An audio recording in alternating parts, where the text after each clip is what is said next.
दोस्तों नमस्कार।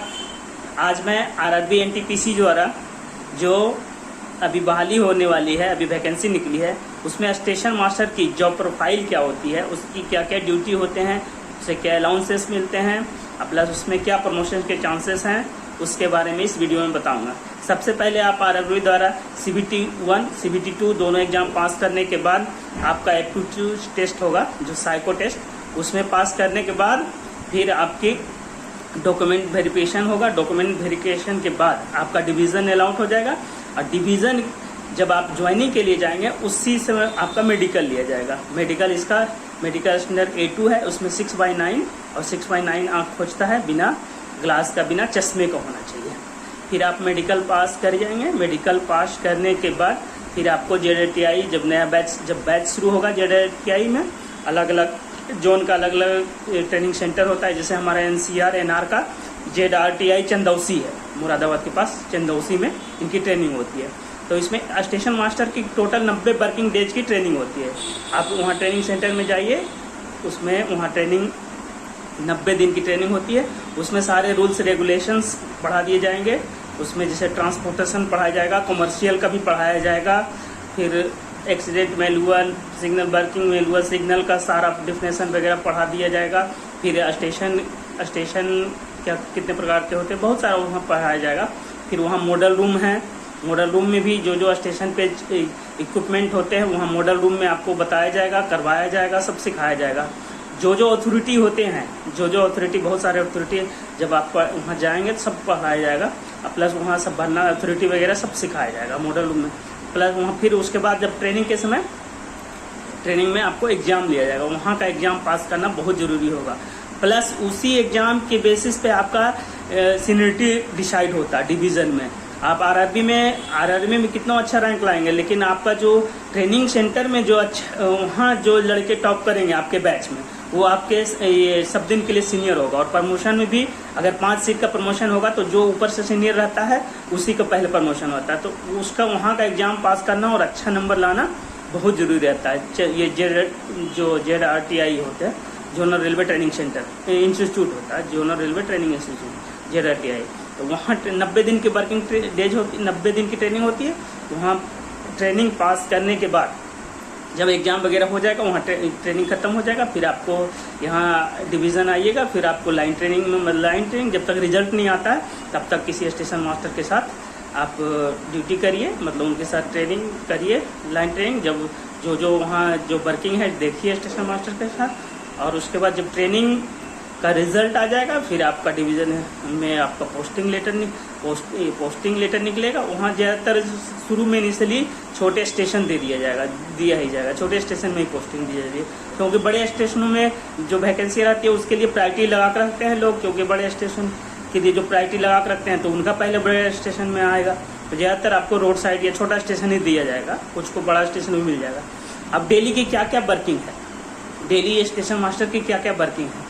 Normal working क्या है कि नॉर्मल में क्या है कि आपको ऑपरेटिंग है तो आपको परिचालन, मतलब ये आपको गाड़ी का मेन नॉर्मल वर्किंग है, गाड़ियों का सिग्नल लोअर करना। जैसे ही पिछले स्टेशन से कोई गाड़ी मिली तो पिछले स्टेशन से गाड़ी मिली तो आपको कंट्रोल के अनुसार कंट्रोल बोलेगा इसको थ्रू करना है, कोई मालगाड़ी वगैरह थ्रू करना है तो अगले स्टेशन से लाइन क्लियर लीजिए, जहाँ ब्लॉक इंस्ट्रूमेंट वगैरह रहते हैं वहाँ लाइन क्लियर लीजिए और गाड़ी थ्रू करना है थ्रू करिए। उसके बाद वही सिग्नल ये थ्रू करिए, फिर उसके बाद ऑल राइट मिलाइए, गाड़ी में कोई दिक्कत ये सब ऑल राइट मिलाइए। फिर उसी तरह जहाँ अलग अलग जो अगर कोई लूप लाइन करना होगा तो लूप लाइन करिए, वही ऑपरेशन करना है। और जहाँ अलग अलग इंस्ट्रूमेंट रहते हैं, जैसे अगर एब्सोल्यूट में है तो एब्सोल्यूट में, अगर ये सिंगल लाइन में है तो सिंगल लाइन का अलग ब्लॉक इंस्ट्रूमेंट रहता है, तो वहाँ उस टाइप का लाइन क्लियर लेना रहे, उस इंस्ट्रूमेंट से लाइन क्लियर अगले स्टेशन से लेना रहेगा। और डबल लाइन के लिए अलग ब्लॉक इंस्ट्रूमेंट होता है, उस लाइन के लिए लेकर गाड़ी निकलना रहेगा। और जहाँ पैनल रहेगा तो पैनल पे आप पैनल से जहाँ है तो बटन से सिग्नल लोअर होते हैं पैनल में, पैनल जहाँ रहेगा वहाँ बटन से। अगर SSI है जहाँ कंप्यूटर से माउस से सिग्नल लोअर होता है SSI।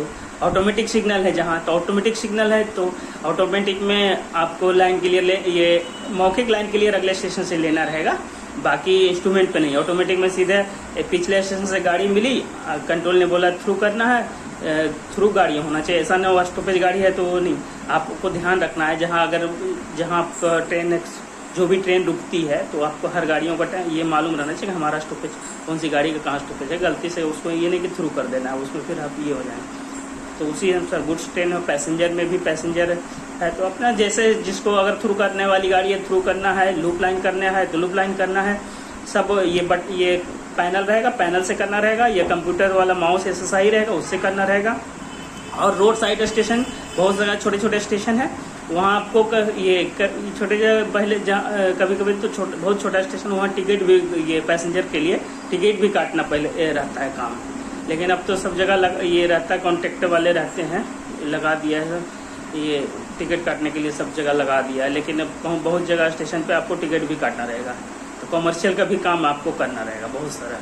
ये तो नॉर्मल हुआ ऑपरेशन करना, गाड़ी ये सिग्नल लोअर करना, गाड़ियों का सिग्नल एक्सचेंज करना, और गाड़ी और बाकी अब एबनॉर्मलिटी में क्या क्या, अगर गाड़ी आपके यहाँ से नहीं कोई गाड़ी थ्रू पास हो रही है तो कुछ भी होता है एबनॉर्मलिटी, आपको तुरंत एक्शन लेना है। अगर गाड़ी में किसी में ब्रेक बाइंडिंग हो गई तो ये तो अब गाड़ी पास हो रही है और आपको लग रहा है कि इसमें हल्की ये ब्रेक बाइंडिंग या चिंगारी है, तो अगर आपको लग रहा है ठीक है अगले स्टेशन तक जा सकती है तो आप अगले स्टेशन को तुरंत इन्फॉर्म करिए, कंट्रोल को इन्फॉर्म करिए और अगले स्टेशन पर गाड़ी खड़ी करिए। लेकिन ज़्यादा अगर कहीं कभी क्या होता है कि गुड्स वगैरह में, खासकर गुड्स ट्रेन में हॉट एक्सल वगैरह रहता है, वो पहिए में ये हॉट एक्सल रहता है, तो उसमें आपको एक्शन तुरंत लेना है। उसमें जैसे ही अगर आपको तुरंत अगर गाड़ी आप वेव कर रहे हैं, मतलब आप गाड़ी का ऑल राइट दिखा रहे हैं और जैसे किसी वैगन में आपको हॉट एक्सल दिखाई देता है तो उसमें तुरंत आपको ये तुरंत रोकना है गाड़ी। सबसे पहले इसमें जहाँ तुरंत इलेक्ट्रिफिकेशन है ही लगभग सब जगह, तो तुरंत OHE सबसे अच्छा इसमें है, OHE ऑफ करिए, तुरंत गाड़ी खड़ी हो जाएगी। फिर उसमें जो नियम प्रोसीजर गार्ड ड्राइवर चेक करेंगे, बाकी टिक्स वगैरह ये सब तो एबनॉर्मलिटी हुई। और बहुत सारे एबनॉर्मलिटी में हुए, अगर कोई स्टेशन पे कोई गाड़ी पास हुई सेक्शन में CRO हो गया, CRO गार्ड ड्राइवर रिपोर्ट हुआ, कैटल रन ओवर हुआ, तो उसमें आपको फिर गाड़ियों को पिछले ये बाकी PWI वगैरह को मेमो इंजीनियरिंग को मेमो लगाना है, बाकी गाड़ियों के लिए पिछली गाड़ियों को कॉशन देना है, सब आपको स्टेशन ये आपको ही करना है, सब कॉशन वगैरह देना, PWI को मेमो भिजवाना, ये सब ये एबनॉर्मलिटी हुई। एबनॉर्मलिटी और बहुत सारे एबनॉर्मलिटी होते हैं। और दिन की वर्किंग में क्या क्या रहती है, दिन की वर्किंग में ज़्यादा थोड़ा कठिन रहता है। दिन का वर्किंग 8 से 16 रहता है, उसमें वर्किंग में थोड़ा काम ज़्यादा रहेगा। क्योंकि इसमें क्या रहता है, मेंटेनेंस का कार्य होता है हर डिपार्टमेंट का। जैसे अब इंजीनियरिंग वाले ने कोई वहाँ मेमो लगाया है कि हमारा ब्लॉक है यहाँ उनका मेंटेनेंस करना है, ब्लॉक होना है, तो ब्लॉक इंजीनियरिंग का है, फिर OHE का ब्लॉक वो कंट्रोल के द्वारा लगता है, फिर सिग्नल वाले जो है डिस्कनेक्शन सब स्टेशन से ही अलाउ होता है। लेकिन इसके लिए कंट्रोल आपको परमिशन देगा, कंट्रोल परमिट करेगा, आपको इस में बहुत सावधानी से ब्लॉक लगाना है। गाड़ी जैसे कंट्रोल बोला कि इस गाड़ी के पीछे हमें ब्लॉक देना है इंजीनियरिंग को, फिर आप उस गाड़ी के पीछे ब्लॉक लगाएंगे, उसके लिए कंट्रोल प्राइवेट नंबर देगा, फिर आप प्राइवेट नंबर देंगे और संबंधित गियर को लॉक करना रहेगा, क्योंकि कहीं गलती से ना हो, कभी किसी ये मिस ऑपरेशन ना हो। ये सब बहुत चीज़ें ध्यान रखनी रहेगी। और बहुत सारे जब वहाँ वर्क करेंगे तो अलग अलग चीज़ें रहेगी, आपको उतना पूरा इस वीडियो में नहीं बता पाएंगे। ये सब तो ही ये यहाँ के स्टेशन पे वर्किंग और बहुत सारे वर्किंग है, पूरा बता कहाँ पाएंगे इस वीडियो में, छोटे से वीडियो में। और आपको क्या क्या अलाउंसेस मिलेंगे, अलाउंसेस में आपका तो normal basic DA HRA transportation allowance, और अगर आप ये जिस दिन नेशनल हॉलीडे है उस दिन वर्किंग करेंगे तो उसमें आपको नेशनल हॉलीडे LHA मिलेगा। और प्लस नाइट में अगर ड्यूटी करते हैं, अगर 12 बजे से रात में ड्यूटी जाते हैं, सुबह 8 बजे आते हैं, तो 6 घंटे यानी नाइट ड्यूटी अलाउंस 22 बजे से 6 बजे तक काउंट होता है। अगर 12 बजे ड्यूटी जाते हैं तो 6 घंटे का 1 यूनिट होता है, तो 1 यूनिट आपकी यानी 327 का अभी लगभग 327 रुपये है एक नाइट का, लगभग अभी आपके 327 के आसपास वो नाइट ड्यूटी अलाउंस मिलेगा। नेशनल हॉलीडे अलाउंस मिलेगा आपको जिस दिन नेशनल, और ड्रेस अलाउंस साल में एक बार 12,500 रुपये आपको ड्रेस अलाउंस मिलेंगे। मैक्सिमम 2 बच्चे के लिए चिल्ड्रन एजुकेशन अलाउंस रहता है, वो मिलेगा। ये इसमें चिल्ड्रन एजुकेशन अलाउंस मैक्सिमम 2 बच्चे के लिए 2813 रुपये पर मंथ के हिसाब से मिलता है। ये 2 बच्चे का मैक्सिमम मिलेगा इसमें। ये सब अलाउंसेस वगैरह बहुत और चीज़ें जो है वो सब तो जाएंगे तो पता लगेगा। और बाकी अब इसमें और ड्यूटी भी बता ही दिया संक्षेप में जितना था, और बहुत सारे ड्यूटी हैं, अब उतना क्या बता पाएंगे इस वीडियो में। और बाकी इसमें प्रमोशन के क्या क्या चांसेस है, प्रमोशन के क्या चांसेस, आप पहले स्टेशन मास्टर में हैं, 4200 ग्रेड लेवल 6 में है, लेवल 6 में 4 साल कम से कम लग जाएगा, 4 या 5 साल भी लग जाता है, 5 साल ज़्यादा भी लग जाता है बहुत सारे डिवीजन में अलग अलग। तो उसमें आपको स्टेशन मास्टर से फिर एसएस में प्रमोशन, 4600 ग्रेड लेवल 7 में आप लेवल 7 में प्रमोशन होगा एसएस में। तो एसएस में आपको कहीं कभी कभी तो थोड़ा बड़ा स्टेशन, थोड़े से बड़े स्टेशन, बहुत बड़े स्टेशन में तो नहीं देगा, थोड़ा सा बड़ा स्टेशन में आपको सुपरवाइजर पोस्ट में भी, सुपरवाइजर सब स्टेशन में सुपरवाइजर पोस्ट नहीं है, जैसे कुछ बड़े स्टेशन हैं जैसे हमारे इधर चुनार, मिर्जापुर, ये सब स्टेशन में सुपरवाइजर पोस्ट है, मतलब वहाँ का एसएस सुपरवाइजर होता है। बाकी छोटे स्टेशन में एसएस भी इंचार्ज भी बनाएंगे तो आपको भी उसके बाद भी आपको ड्यूटी करना पड़ेगा, एसएस इंचार्ज में भी आपको ड्यूटी करना पड़ेगा।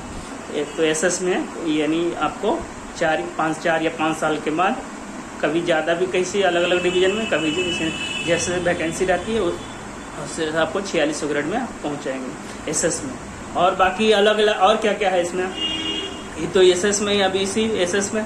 और अगर आपका अच्छा रूल्स रेगुलेशन, बहुत अच्छा नियम वगैरह अच्छा है, वर्किंग आपकी अच्छी है, तो अगर आप इच्छुक हैं कि हम इंस्पेक्टर, ट्रैफिक इंस्पेक्टर में भी हम करें, तो आपके सीनियर डीएम को साहब, आपको अगर अच्छा वर्किंग हो और आपका नॉलेज अच्छा हो और आपका चाहे सीनियर डीएम, तो आपको टीआई ट्रैफिक इंस्पेक्टर भी बना सकते हैं आपको।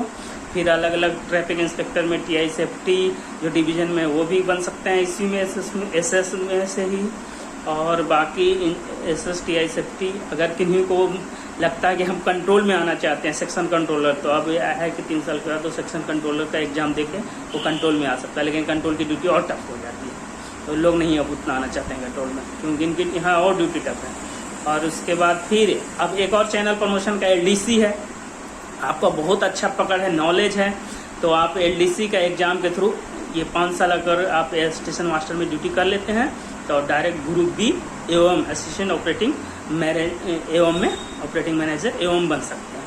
आपका बहुत अच्छा नॉलेज हो और आपका सब पूरा पकड़ हो, लेकिन इसकी ये टफ होता है एग्जाम, क्योंकि ये एवं का एग्जाम जो होता है ऑफिसर का एग्जाम जोनल लेवल पर हो जाता है। आप जैसे एनसीआर में इलाहाबाद डिवीजन में है, तो इलाहाबाद डिवीजन में तो एवं का एग्जाम पूरा जोन पे निकलेगा, इलाहाबाद, झांसी, आगरा सभी डिवीजन के उसमें station master, train manager, controller सभी लोग बैठते हैं। लेकिन हाँ, जिनकी अच्छी तैयारी है, बहुत अच्छा नॉलेज, तैयारी अच्छी है, तो वो बन भी जाते हैं। बहुत सारे कुछ लोग बने हैं डायरेक्ट एलडीसी एग्जाम के थ्रू एवं बने।